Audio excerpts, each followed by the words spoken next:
नमस्कार। आज हम बात कर रहे हैं सफलता के कुछ खास नियमों पर। जी, ये नियम नेपोलियन हिल के काम पर आधारित हैं, लेकिन इन्हें एक नई कहानी, एक सिनेमैटिक स्क्रिप्ट के जरिए समझाया गया है। हाँ, तो हमारा आज का मकसद है इस कहानी से उपलब्धि के उन जरूरी सबकों को समझना, देखना कि ये आज भी कितने काम के हैं। बिल्कुल। और देखिए, हिल इन्हें सिर्फ अच्छी सलाह नहीं मानते थे। स्रोत तो इन्हें एक तरह का विज्ञान कहता है। विज्ञान मतलब जैसे पक्के नियम। हाँ, ऐसे नियम जो कामयाब लोगों की जिंदगी को स्टडी करके निकाले गए हैं। और कहानी का जो सार है वो ये कि बड़ी से बड़ी कामयाबी वो मन के अंदर ही शुरू होती है। अच्छा, तो चलिए फिर शुरू करते हैं कहानी के पहले हिस्से से। इसमें एक किरदार है जो कुछ बड़ा करना चाहता है पर थोड़ा बिखरा हुआ सा है। हाँ, यहीं पर वो निश्चित मुख्य लक्ष्य यानी डेफिनेट चीफ एम का सिद्धांत आता है। कहानी में एक जहाज की मिसाल दी है ना। हाँ, कि हवा कितनी भी तेज हो, पर अगर जहाज को मंजिल नहीं पता तो वो कहीं नहीं पहुंचता। बिल्कुल, दिमाग का भी यही हाल है।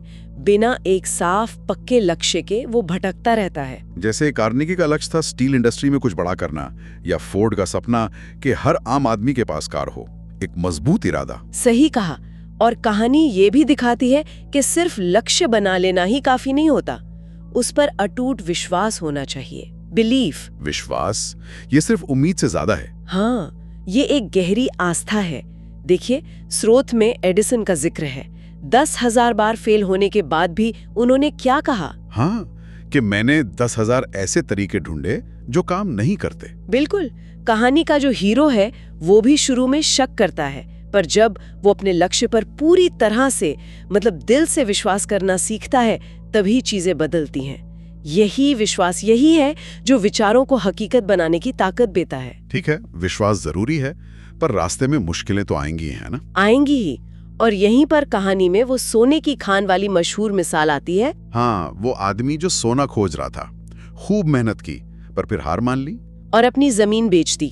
फिर नया मालिक आया और उसने बस 3 फुट और खोदा और उसे खजाना मिल गया। कहानी का हीरो भी ऐसे ही मोड़ पर आता है जहाँ सब छोड़ने का मन करता है। और यही है दृढ़ता, मतलब परसिस्टेंस का सबसे बड़ा इम्तिहान। स्रोत कहता है कि ज्यादातर लोग ना मंजिल के बिल्कुल करीब आकर हिम्मत हार जाते हैं। हेनरी फोर्ड का भी जिक्र है, जो कई बार दिवालिया होने वाले थे। डिज्नी को भी लोगों ने कहा था कि उनमें कल्पना नहीं है। सही। तो कहानी का हीरो भी जब हार मानने लगता है, उसे यही सबक याद दिलाया जाता है। दृढ़ता सिर्फ इच्छा शक्ति नहीं है, ये विश्वास का एक्शन में बने रहना है। चाहे तूफान आए, टिके रहना है। और टिके रहने के लिए एक नक्शा भी तो चाहिए, एक विजन। यहाँ पर कल्पना, इमेजिनेशन का रोल आता है। हिल ने इसे मन की कार्यशाला कहा था। हाँ, वर्कशॉप ऑफ द माइंड। स्रोत दिखाता है कैसे हीरो सिर्फ सफलता की इच्छा नहीं करता, वो उसे अपने मन में देखता है, महसूस करता है। ये विजुअलाइजेशन सिर्फ मतलब दिन में सपने देखना नहीं है। तो ये एक एक्टिव प्रोसेस है। हाँ, बिल्कुल। और कल्पना को ना संगठित योजना मतलब ऑर्गेनाइज्ड प्लानिंग से जोड़ना बहुत जरूरी है।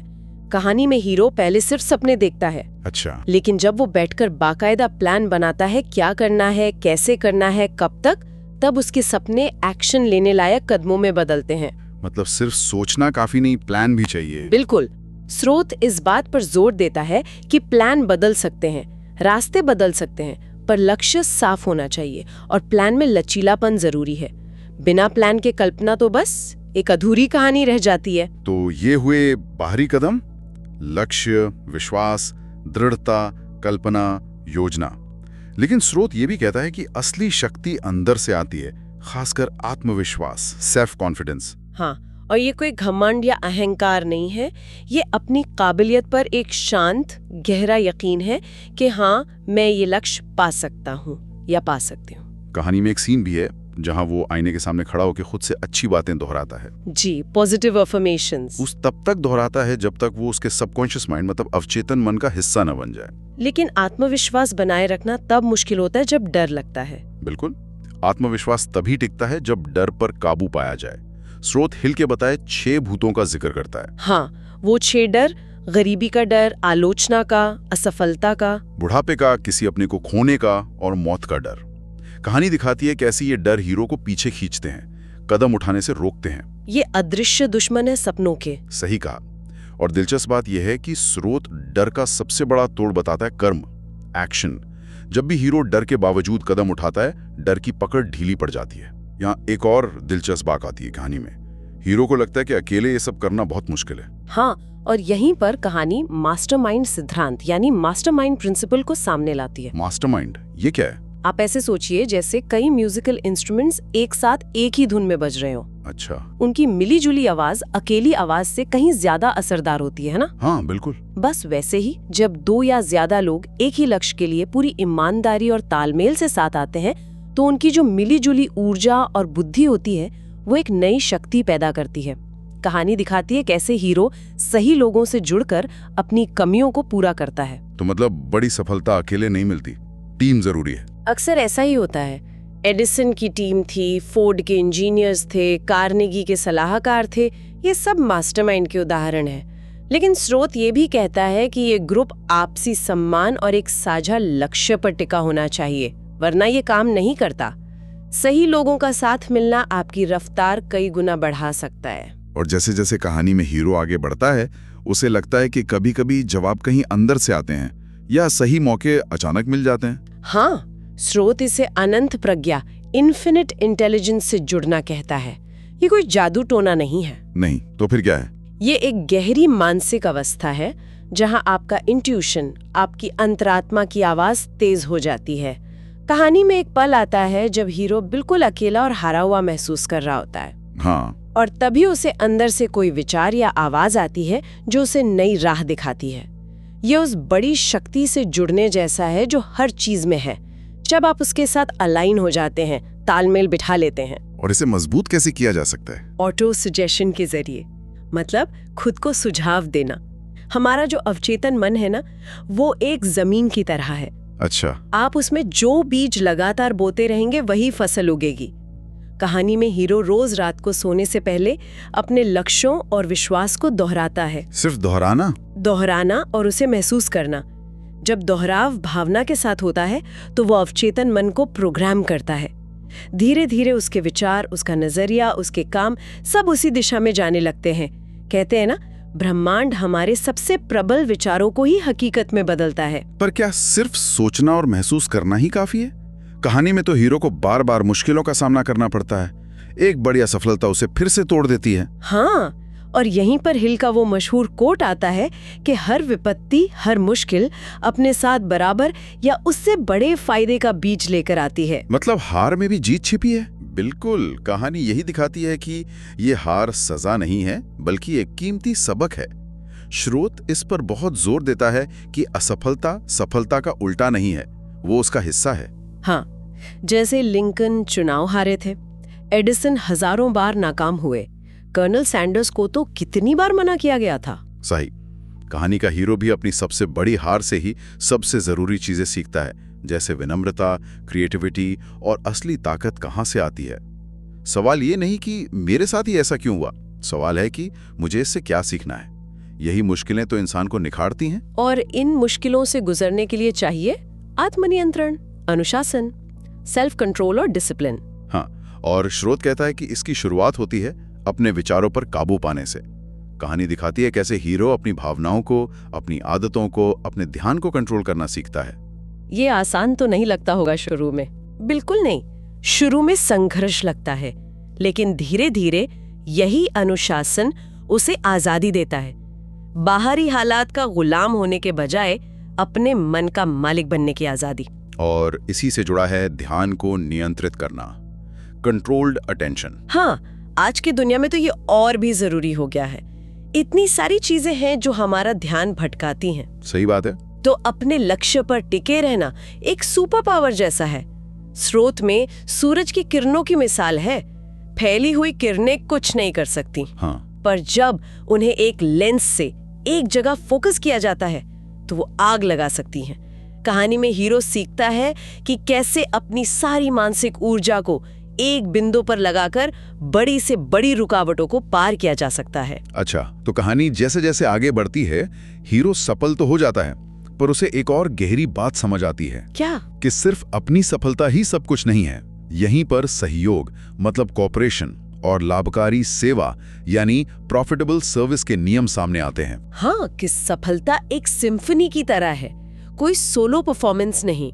जब हीरो दूसरों की मदद करना शुरू करता है, अपना ज्ञान बांटता है तो उसकी अपनी सफलता और बढ़ जाती है। और ये लाभकारी सेवा, इसका मतलब है कि जितना पैसा मिल रहा है उससे ज्यादा वैल्यू देना। हाँ, कोशिश यही करना।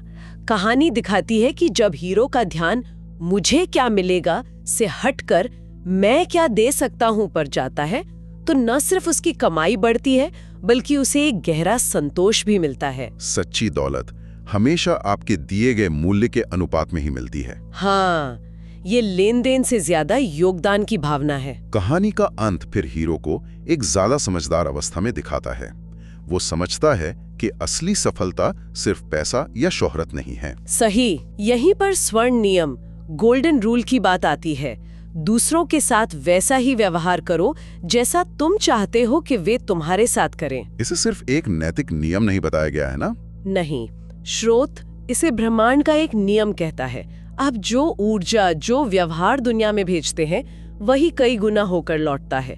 सच्ची सफलता दूसरों को ऊपर उठाने में है, उनकी सेवा में है। और ये सब जुड़ा है आदत के नियम, लॉ ऑफ हैबिट से और कॉस्मिक हैबिट फोर्स से। हाँ, सफलता कोई एक दिन का जादू नहीं है, ये रोज की छोटी छोटी सही आदतों का नतीजा है। छोटी छोटी आदतें। बिल्कुल, जब हमारी आदतें हमारे लक्ष्य के साथ पूरी तरह अलाइन हो जाती हैं, मिल जाती हैं, तो हम जैसे ब्रह्मांड की एक लय, एक फ्लो के साथ बहने लगते हैं। इसे ही कॉस्मिक हैबिट फोर्स कहा गया है। तब मेहनत नहीं लगती, वो एक सहज काम बन जाता है। उत्कृष्टता कोई एक काम नहीं रहती, वो आदत बन जाती है। और आखिर में कहानी हमें खुशी और सेहत के महत्व पर लाती है। Happiness and health. हाँ, स्रोत साफ कहता है, खुशी के बिना सफलता असफलता है। असली दौलत तो मन की शांति और अच्छी सेहत है। और इसका आधार है कृतज्ञता, ग्रैटिट्यूड। जी, कहानी दिखाती है कि जब हीरो जो कुछ उसके पास है उसके लिए शुक्रगुजार होना सीखता है, तो उसके जीवन में और ज्यादा अच्छी चीजें आने लगती हैं।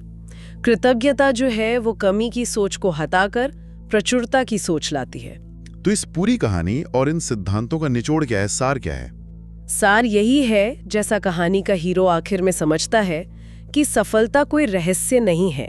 ये नियमों का एक सेट है, गुरुत्वाकर्षण की तरह ही, असली और भरोसेमंद। मतलब ये नियम काम करते ही हैं? हाँ, आप वही बनते हैं जिसके बारे में आप सबसे ज्यादा सोचते हैं। आप वही अपनी तरफ खींचते हैं जिस पर आप दिल से विश्वास करते हैं।